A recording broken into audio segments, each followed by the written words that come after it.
Good morning and assalamu alaikum, my dear girls. So hope you all are doing well. And this is, I think, our first class after your internal exams. You had your internal exams in the last week. I hope you all did well. Since I'm recording this a bit early, so I haven't yet valued your papers. But I was happy to note that all of you had attempted the exam and submitted it. So I really hope that you all attempted your answers, wrote your answers quite well, and that you would make me proud. So anyway, in our last class before the internal exams, I had given you an introduction about Janice Mirikitani, the award-winning poet, the Japanese-American writer, the poet laureate of San Francisco, etc., and how she wrote a poem, Breaking Silence, in which she is speaking of her mother. She is, dedicating this poem to her mother and the problems her mother had actually faced during the World War II, when the Japanese Americans were taken to the internment camps. And 40 years after the Second World War, that is in 1981, these Japanese Americans were given a chance to testify. They were given a chance to share their experiences, to tell about their problems before a commission on wartime relocation and internment of Japanese American civilians. So after 40 years after the World War II, that is in the year 1981, this commission has been recognized, or this commission has been appointed to do an inquiry into the problems of what these Japanese Americans faced when they were taken to the concentration camps. And her mother is testifying. So her mother, Janice Mirikitani's mother, has finally decided to break the shell, or to break her silence, and to speak up before the commission. So it is the first time that she is speaking about the problems and what all they had faced. So she is very proud of her mother, and in the poem, it is an appreciation and her admiration as a daughter towards her mother, because she is testifying about all the brutalities they had faced. So here we have the text of the poem.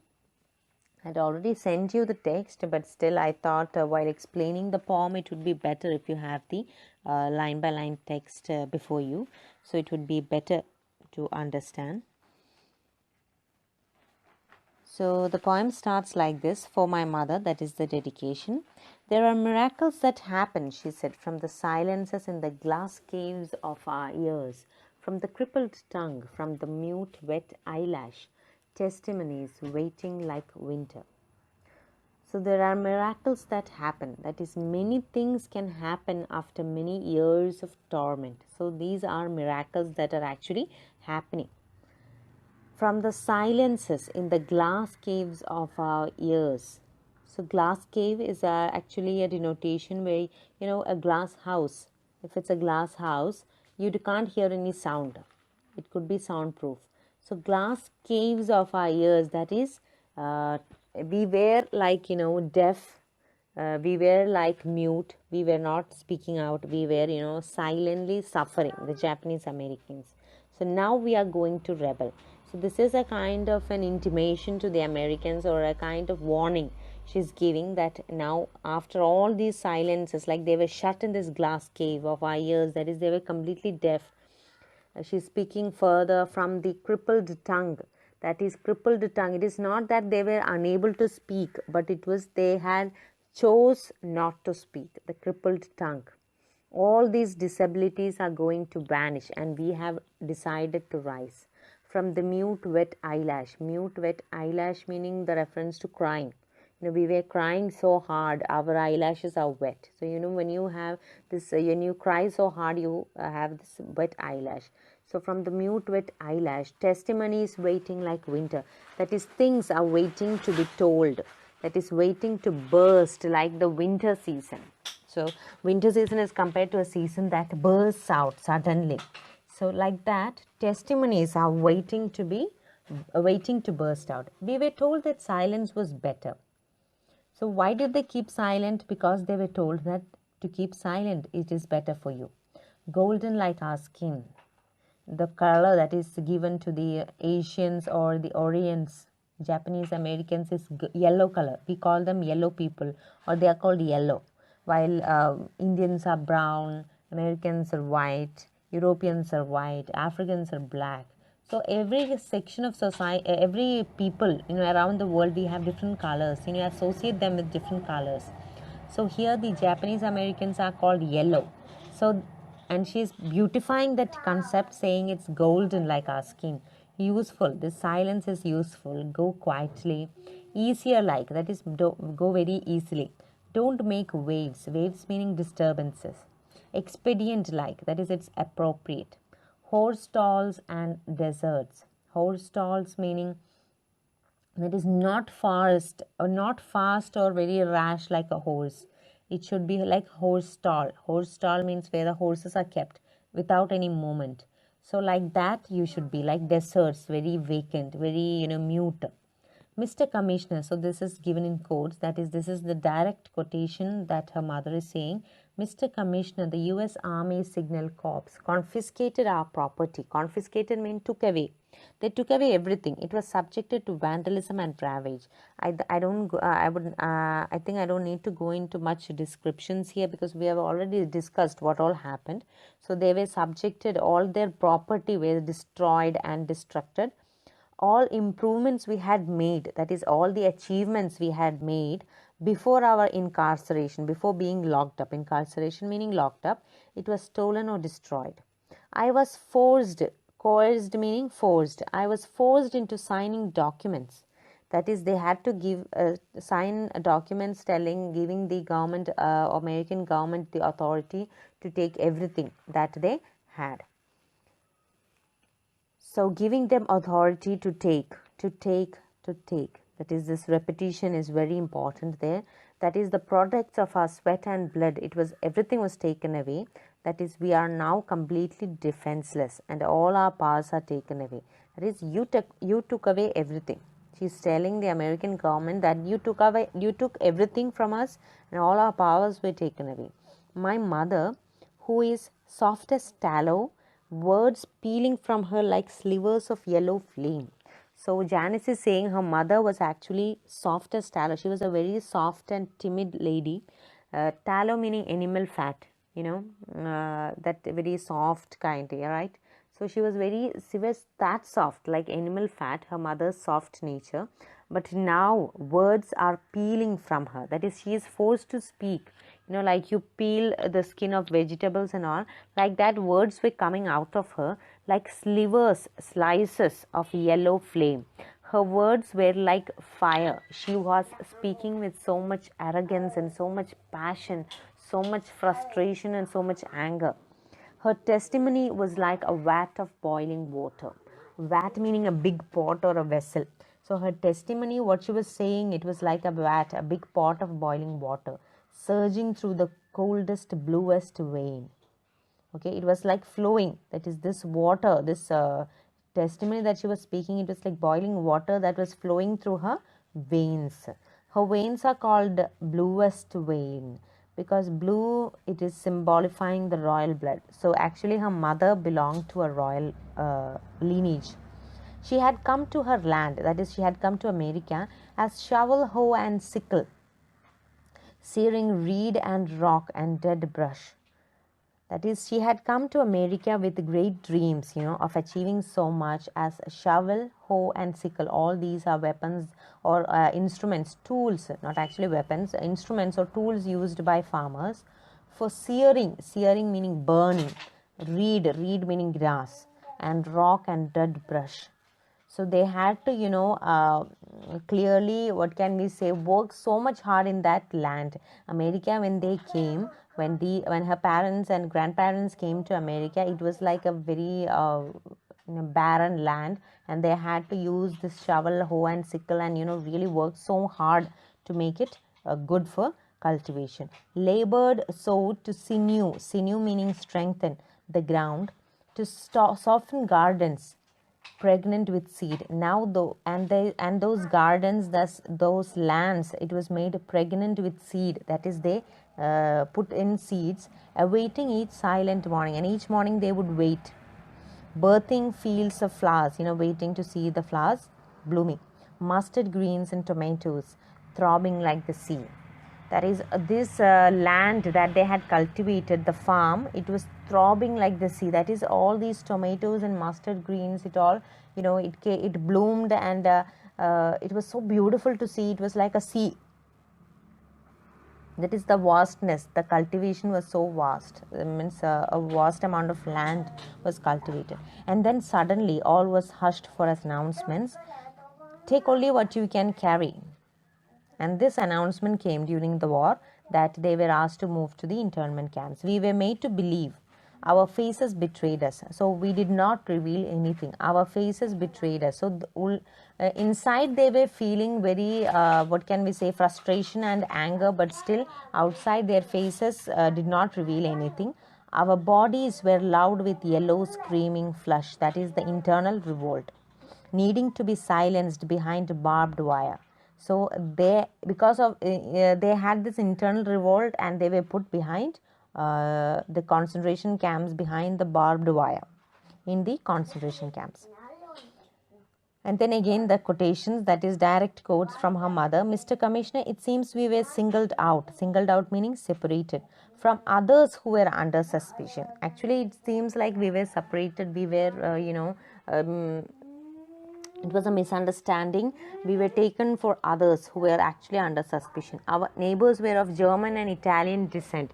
Now you have to know the World War II was against the Nazis and against Nazis, Hitler and Mussolini, Germany and Italy. So their neighbors were actually Germans and Italians. So they should actually be taken to the concentration camps, not just the Japanese. But Japan also was considered to be, what can we say, taken under this to the concentration camps. And some of our neighbors, that is the Germans and Italians, they were not even citizens. So it seems we were, misunderstood and taken out. She had borne her work like lemon leaves. Her mother, she had borne her work, that she had sweated a lot and she had worked very hard, shining in her sweat, driven by her dreams that honed the blade of her plow. Honed meaning sharpened. So her dreams had sharpened the blade of her plow. Plow was what they used to toil the land. The land she built like hope grew quietly. So the land she cultivated, and she labored very hard in the land, and it was growing quietly. Irises, roses, sweet peas, so all kinds of flowers. And her mother and her parents and grandparents had actually started making a very profitable living. Opening, that is the flowers, they were opening, blooming. All then was hushed for announcements. Again, they were hushed for announcements. To be incarcerated for your own good. That was what was announced. Incarcerated, again locked up. The sounds of her work bolted in barracks, silenced. So suddenly all their work was taken away from them, and they were bolted. Bolted meaning chained in barracks, in cells, silenced. Mr. Commissioner, so when you tell me I must limit testimony, so now before the commissioner she is testifying, and because she is taking so much time, they are telling her mother that she should limit her testimony. You have only 5 minutes, etc. So she is saying, so when you tell me I must limit testimony, when you tell me my time is up. So the mother is saying to the commissioner that when you tell me that my time is up, I tell you this. So I have this to say. Pride has kept my lips pinned, my nails, my rage coffined. So till now I had kept my lips shut, I had pinned my lips, I had kept my nails under control, I had kept my rage, my anger coffined, encased. That is, I had bolted up everything, I had hidden out everything in my chest, in my heart, that I did not say anything. But now I exhume my past. Exhume meaning burn. Now I burn my past to claim this time. So she has suffered, silently borne everything. So now 40 years has passed and she has not been given an opportunity to speak out. And now I have been given the time and I need more time. I cannot limit my testimony because my youth is buried in Rover. Rover was the concentration camp they were taken to. Obachan's ghosts visit Amache Gate. Amache Gate is also another concentration camp. Obachan meaning it's a term in Japanese for grandparents. So many of the old people who were taken to the concentration camp had died there. My niece haunts Tule Lake. Tule Lake also another concentration camp. Words are better than tears, so I spill them. So it's better than crying to speak out. So I kill the silence. So these are the lines that are very powerful. This is what emphasizes breaking silence. So goodbye silence. I am killing this silence. There are miracles that happen, she said, and everything is made visible. That is, everything is now revealed. That is, we are putting out everything in the open. We see cracks and fissures in our soil. We speak of suicides and intimacies. So we have so much to say of longings lush like wet furrows. Wet furrows meaning the marks on the fields. That is, we have many desires. So like in the land we find this marks on the field, like that we have many marks on our hearts also. Okay, many wounds in our hearts. Of oceans bearing us towards imagined riches. That is, they came through the ocean from Japan, bearing us towards imagined riches. That is, thinking of the American dream, thinking that they can make a future in America. They had come through the ocean from Japan to America with a dream. Of burning humiliations and crimes by the government. But what did we get in America? Humiliation and crime by the government. Of self-hate and of love that breaks through silences. So we have lots of things that has actually troubled us, and now we have no other option but to speak out. We are lightning and justice. Our souls become transparent like glass. Now we need justice. We are being transparent. Everything is being revealed. Revealing tears for war dead sons. Our sons had actually fought in the war. Red ashes of Hiroshima. Hiroshima, the red atom bomb effect. So America had actually put the atom bomb in Japan. So they had whatever they had left of their families in Japan also were now destroyed. Jagged wounds from barbed wire. That is, jagged meaning irregular wounds from barbed wire. Barbed wire here signifies the concentration camps. So they had many wounds from the concentration camps. We must recognize ourselves at last. We must recognize ourselves at last. We are a rainforest of color. Rainforest of color here saying that how they are have a rich heritage and a rich culture and noise. We are a rainforest of color and noise. We hear everything. We are unafraid. Our language is beautiful. That is, her mother is taking a resolution to be unafraid and to speak up. That is to break the silence. So actually, to the poet, that is to Janice Mirikitani, silence is a kind of a shame or a disappointment, and how she's saying that now we are not going to be silent, we are going to speak out. We are going to openly speak out, tell everything. So you have to hear us out and you have to bring out a solution. So now they are not going to be silent anymore. So the poem is a very important poem written by Janice Mirikitani, which focuses on the experiences of the Japanese Americans when they were actually put behind these concentration camps, so-called internment camps. And her mother is testifying against this injustices before this commission. She is giving the commission before she is giving this testimony before a commission who has been appointed to inquire into this. Okay, so she speaks of how silence is better. So thank you girls for your time, and keep well.